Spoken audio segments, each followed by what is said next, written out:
Então, eu vou agora falar por que eu escolhi o filme e compartilhar um pouco do meu entendimento com vocês, da questão do livro Quem com o filme. É um filme que exemplifica uma pessoa que tem mais de uma personalidade. Agora, eu vou compartilhar com vocês uma reflexão.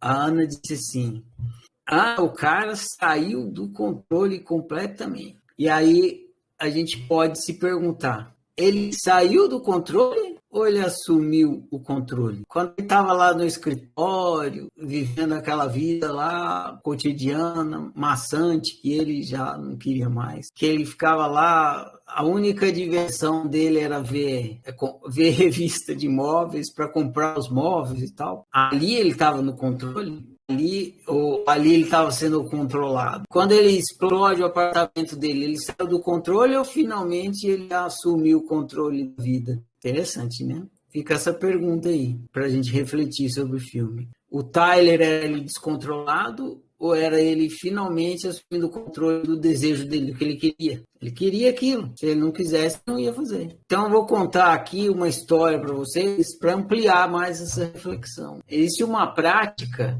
espírita, faz parte da cultura espírita, chama apometria. Apo, eu acho que significa memória. Metria, medição, alguma coisa assim, medição da memória, por isso que tem esse termo.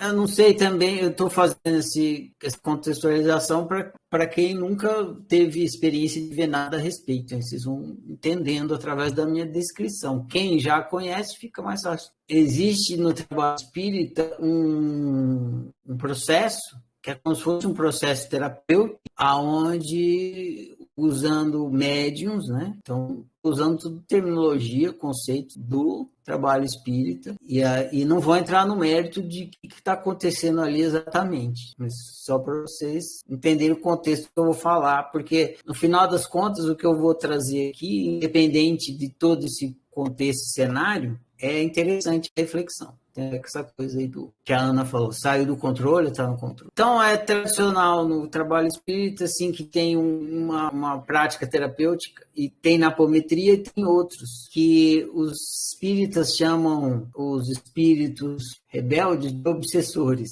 E aí o obsessor, ele vem assim no médium, e aí ele fica falando através da boca do médium. E na frente desse médium que está recebendo o obsessor, fica uma outra pessoa que faz o papel do terapeuta, igual como se fosse um psicólogo. Então, lá, ali no divã, fica o médium com o obsessor, desse obsessor vai falar o que ele tem para falar. E interagindo com o médium que está recebendo o obsessor, fica o terapeuta. Só que no espiritismo, o nome dessa pessoa não é terapeuta, é doutrinador. Então, o doutrinador fica conversando com o médium, com o obsessor, através do médium. E aí fica esse diálogo entre o doutrinador e o obsessor. E a função do doutrinador é, tipo, evangelizar o obsessor, para que ele deixe de ser uma pessoa ruim, então para que ele deixe de ser um espírito do mal, se torne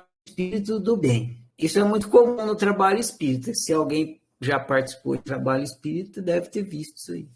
Na apometria, tem uma diferenciação nisso aí. Porque trabalho espírita apométrico, ele considera que a obsessão não é de um espírito externo que baixa no médium. Os nossos processos de obsessão são de auto-obsessão. Então, você fica obsediado, acho que esse é o termo correto, pelos seus próprios pensamentos, suas próprias crenças. Você entra no trânsito da sua própria crença, e aí parece que você está obsediado por alguma coisa externa, mas não, você está obsediado pelos seus próprios sistemas de crença. Aí, o que a apometria postula no corpo doutrinário dela? Que cada indivíduo tem múltiplas personalidades. É um balaio de personalidade, tem um monte. Quando está fazendo esse processo aí, eles chamam de subpersonalidades. Vem uma subpersonalidade para o médium, então acontece com o médium também. Por exemplo, vamos supor que fossem fazer um processo apométrico comigo. Não seria eu que ia falar, eu ia ficar sentado do lado do médium, aí o médium ia entrar em conexão comigo e ia acessar minhas múltiplas personalidades. E aí, uma subpersonalidade minha ia lá influenciar o médium, aí o médium falaria, porque ele está em sintonia comigo, ele falaria o que eu falaria, mas eu não falo, eu fico só parado, assim, o que é interessante, ver uma pessoa falando como se fosse você, e que não é você. Então você fica assim, né, parado, aí o médium fala, e o médium conversa com o doutrinador. E assim acontece o processo apométrico. E o doutrinador vai ali, sempre o trabalho do doutrinador é um trabalho parecido com o do terapeuta, ele fica ali tentando evangelizar, redimir aquele espírito do mal. Na apometria, a personalidade do mal, a subpersonalidade do mal. Então, um dia eu estava participando lá de um trabalho de apometria, me ocorreu o seguinte, o doutrinador, ele parte do princípio que ele é o certo e quem ele está tratando é o errado. Quando você deita no divã, meio que fica implícito que você está doente, né? E o terapeuta não, e ele vai te curar. Então fica meio implícito nesse processo de que a sua personalidade que está falando ali no médio, ela que está errada. Ela está sempre errada, não importa. Não importa por quê, como, que já se parte do princípio de que ela está errada e o doutrinador está certo e o doutrinador vai elucidar ela, educar ela, que ela se corrija. Muito bem, então eu estava lá assistindo um momento desse e na hora que as subpersonalidades estão falando, elas dão respostas desconcertantes assim, para os doutrinadores. Eu já falei, eu acho que já contei essa história antes, né? Tanto quando é uma subpersonalidade, quando, na verdade, não se sabe o que é, só se vê a coisa acontecendo. Mas nesse diálogo, muitas vezes o doutrinador ouve coisas desconcertantes e quebra as pernas do doutrinador, muitas vezes. Então, estava lá um dia, eu participando, vendo um processo desse, não estava sendo comigo, mas estava assistindo acontecer, e me perguntei, por que o doutrinador está certo e a sua personalidade está errada? E aí o doutrinador vai dizer para a sua personalidade que ela está errada e que ela tem que ser dali em diante, né? E aí o que aconteceu, a coisa que eu quero compartilhar com vocês, que eu fiz todo esse preâmbulo aqui para compartilhar. Eu conhecia a pessoa que coordenava o trabalho, era amigo meu. Aí ele terminou o trabalho, eu peguei e fui lá questionar ele sobre isso. E eu falei mais ou menos isso. Falei, você percebe que já se parte de um pressuposto quando você está... Ele sempre faz o trabalho de doutrinador, né? Eu falei, você percebe que quando você vai fazer esse trabalho de doutrinador, você já parte sempre de um pressuposto que você está certo e o que está do outro lado está errado, aí você vai ensinar para ele o certo. Aí ele me ouviu e aí eu perguntei para ele, na hora que tá vocês dois conversando, você conversando com a personalidade ali, o obsessor, seja o que for, e vocês divergem. Um entende de um jeito, outro entende de outro jeito. Um acredita em uma coisa, outro acredita em outra coisa. Aí eu perguntei, quem que tá certo? Eu pergunto para ele. Tá lá, vocês, quem que tá certo? Aí ele deu a resposta mais legal que eu já ouvi nesse assunto. Ele falou, tá certo quem tá certo.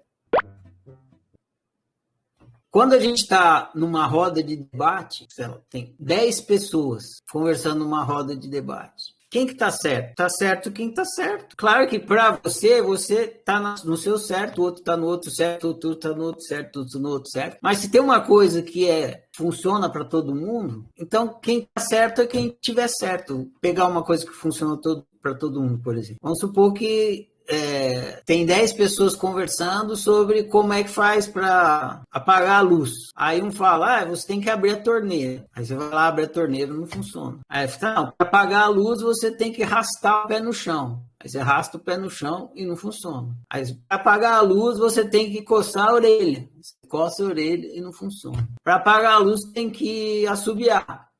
Sou ruim de subir, né?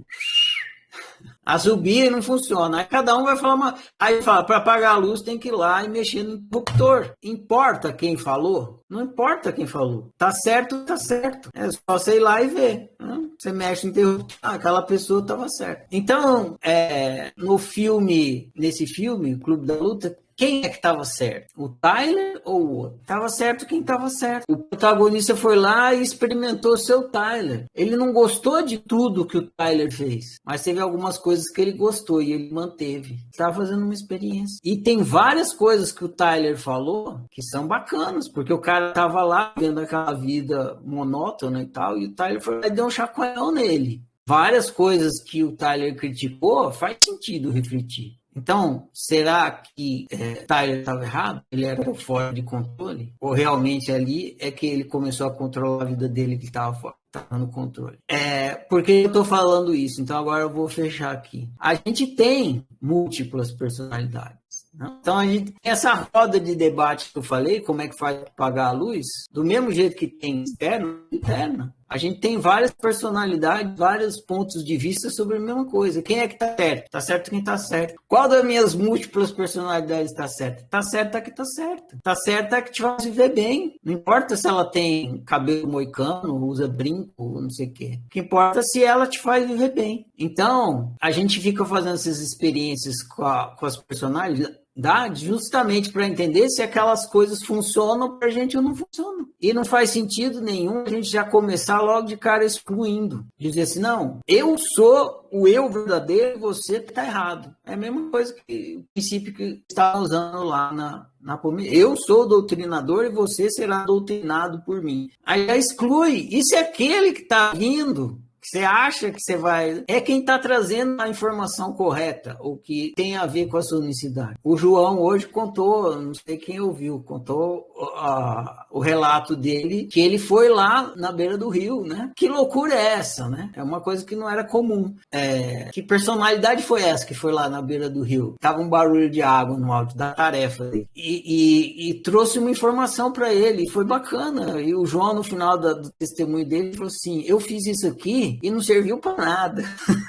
Só serviu para eu viver o inútil prazer de ser eu. Então, olha só, ele se permitiu perder o controle e ir lá na beira do rio. E aprendeu uma lição com essa personalidade doida, maluca, que faz um médico que tem uma vida formal, foi lá na beira do rio para botar o pé na água, para sentir o inútil prazer de ser você. Então, o que eu tô falando no final das contas? Não pratique o movimento de exclusão. Não exclua nada em si. Não, isso aqui em mim é errado. Tem um propósito ali, tem alguma coisa para te ensinar. Converse com aquilo, com aquela sua personalidade, com aquela sua faceta, que você vai aprender alguma coisa com ela. Porque todas trazem um pouco de você, tá te falando de você. Mesmo se for uma coisa violenta, como o filme, o Tyler, ele era violento, mas estava trazendo algum autoconhecimento para aquele ser que estava vivendo aquela experiência do Tyler. Então, ao invés de praticar a exclusão, é exatamente o que a gente faz uns com os outros. O livro Quem não falou isso? O livro Quem falou assim, quando você aprender a aceitar as suas personalidades, você vai conseguir aceitar as pessoas também no mundo. Porque, na verdade, a gente faz o contrário exatamente. A gente não aceita ninguém no mundo. Está sempre excluindo, cancelando as pessoas. Cancela fulano, cancela não sei o quê. Cancela não sei o que lá. Eu estava vendo um vídeo, foi o William que postou agora na conversa dentro, dos caras cancelando o presidente lá no Lollapalooza. A gente faz isso em psicanálise, isso se chama recalque, é o termo usado na psicanálise. A gente cancela as coisas que a gente não quer ver na gente. Não vou entrar no mérito de se o presidente é louvável ou não, mas a gente tem tudo que todas as pessoas têm. Quando a gente for estudar função espelho, a gente vai entender mais. Só que a gente não quer lidar com as coisas dentro da gente, a gente cancela nos outros.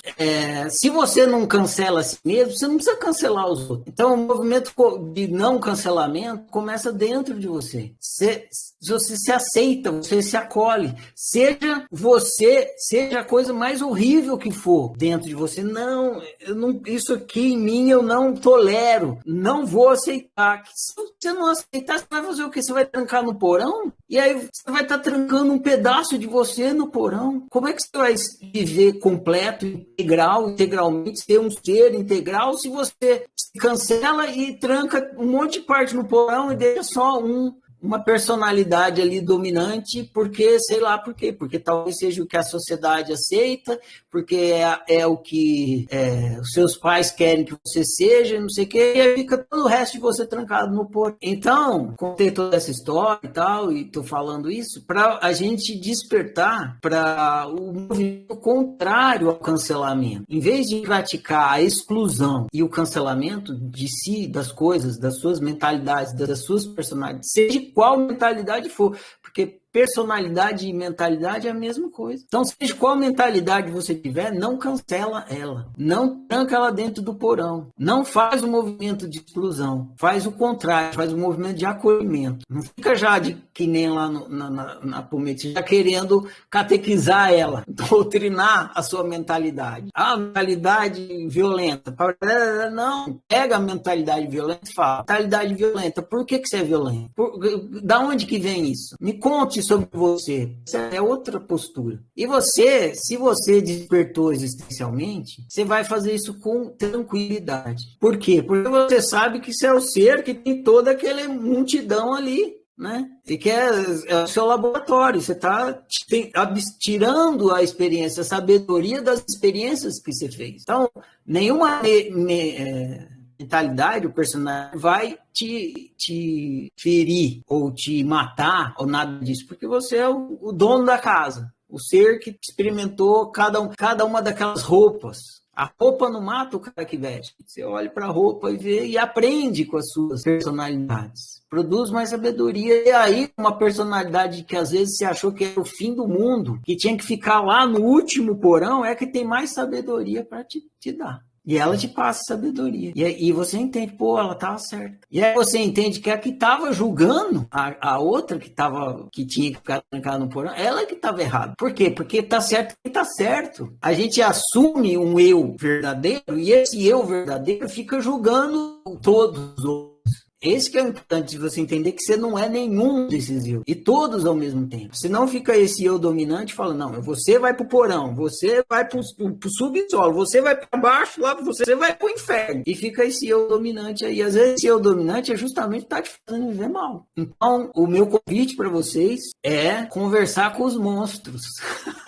Não exclua os seus monstros. Não exclua os seus demônios. Eles têm muita sabedoria para dar para você. Abrace os seus demônios. Abrace os seus monstros. Faz o movimento oposto da exclusão. Faz o movimento da inclusão. Da compreensão. Compreender. E não expulsar. Compreender. Incluir. Aceitar. Aceite os seus monstros, seus demônios, suas personalidades aparentemente mais grotescas, aceita elas. As mais doídas, vai lá. As mais repulsivas, aceita. Incorpora elas. E vai conversando com elas, você criou elas. E elas estão ali para te trazer um autoconhecimento, trazer uma aprendizagem. Com o movimento da inclusão, da compreensão, você vai extraindo essa sabedoria, que foi o motivo dela, é o motivo dela estar ali, foi o motivo de você ter criado ela, essa personalidade, essa mentalidade. Aí você vai extraindo essa sabedoria, beleza? Muito bem, então é isso.